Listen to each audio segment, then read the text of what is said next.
జల దిగ్బంధంలో జనగామ పట్టణం. వరద నీటి నివారణ చర్యలు చేపట్టడంలో పాలకులు పూర్తిగా విఫలమయ్యారని పట్టణ ప్రజలు గుసగుసలాడుకుంటున్నారు.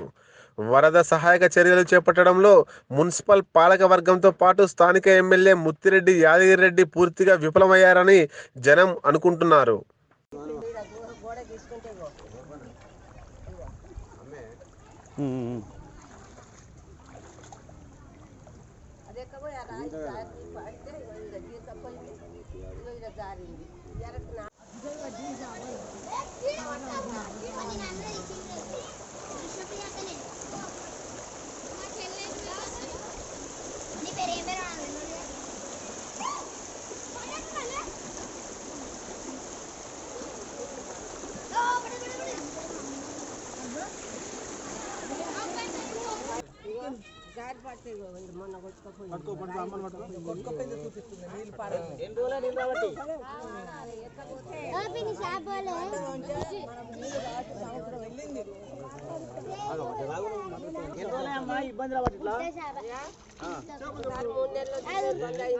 మళ్ళీ 2 నెలలు వచ్చినాయి, బంద్ అయింది. 4 రోజులు అయ్యాలకి బంద్ అయింది.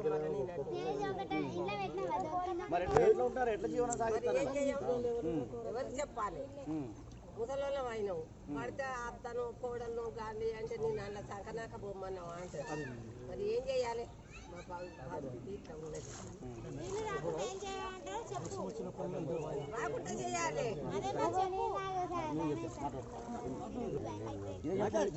వర్షం వచ్చినప్పుడల్లా ఇదే బాధ. పిల్లలు కూడా స్కూల్ పోతలేరు. ఇప్పుడు మొన్ననే స్కూల్కి వెళ్ళాలి. మళ్ళీ ఈ వర్షం పిల్లలు చాలా ఇబ్బంది పడుతూ ఇప్పుడు ఇదొక బాధ అయిపోయింది చాలా. అసలు ఏంటంటే పిల్లలు కూడా చాలా తల దెబ్బ తాకింది. ఆల్రెడీ ఒకసారి ఫోటో తీసి కూడా పెట్టినాము, దాన్ని స్పందించాము. మళ్ళీ ఇదే చూడడానికి 3 తవ్వలు ఉన్నాయి, ఒక్క తవ్వ పని కాదు. 3 బాటలు ఉన్నాయి, ఒక్క బాట కూడా పనికి రాదు. చాలా ఇబ్బంది పడుతుంది. అన్ని బండ్లు అక్కడ పెట్టాలి, నడుచుకుంటూ చాలా ఇబ్బంది పాలవుతుంది. మున్సిపల్ కమిషనర్ గారు కూడా వచ్చి చూసిపోయారు, ఒకసారి స్పందించారు, చేశారు, ఒకసారి 2 సార్లు వచ్చారు. కానీ మాకు ఈ ప్రాబ్లం ఇంకా సాల్వ్ ఏం కాదు. ఏ కౌన్సిలర్ ఆదుకోరా, ఏ ఎమ్మెల్యే ఆదుకోరా, ఏ ముఖ్యమంత్రి ఆదుకోరా, ఏంది చీరుస్తున్నాం కేసీఆర్ చీరుస్తున్నాం. 10 కిలో బియ్యం ఇస్తారు, వండుకొని కమ్మగా తిను, ఉన్నగా ఎరుగురు అని చెప్తున్నాం. నీళ్ళటన్నా కొట్టుకోపోయి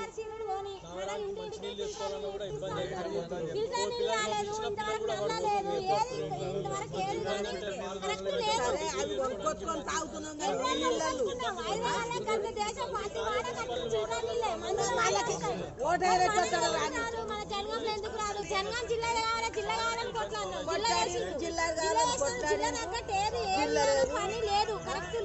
ఎవరు చెప్తలేరు, ఏ ఎమ్మెల్యే చెప్తలేడు, ఏ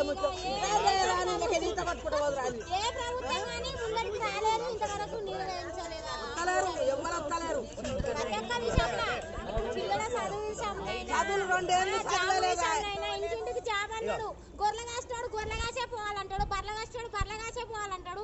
మరి ఇక వాడు ఆ ప్రభుత్వం మీదనే పోతే వాడు ఎన్నడూ చదువుకోవాలి, వాడు ఎన్నడూ పెద్ద కావాలి, మనకి తెలివి ఎన్నడూ పెరగాలి. ఇంకా తెలివి లేదు, మనకు బర్రెలు కాస్తాడు, బర్రెలు అయితే బర్రెల కిందనే ఉండిపోతాడు వాడు జీవితం కాలం. ఇంకా కూడా ప్రతి విషయం, ఏ విషయమైనా ఇదే కాదు, ఏ విషయమైనా నీళ్ళ గురించి అయినా, ఏ విషయమైనా ప్రతి విషయం గవర్నమెంట్ ముఖ్యమైన. మరిన్ని వార్తల అప్డేట్ కోసం జనం టీవీ తెలుగుని సబ్స్క్రైబ్ చేసి లైక్, షేర్ మరియు కామెంట్ చేయండి.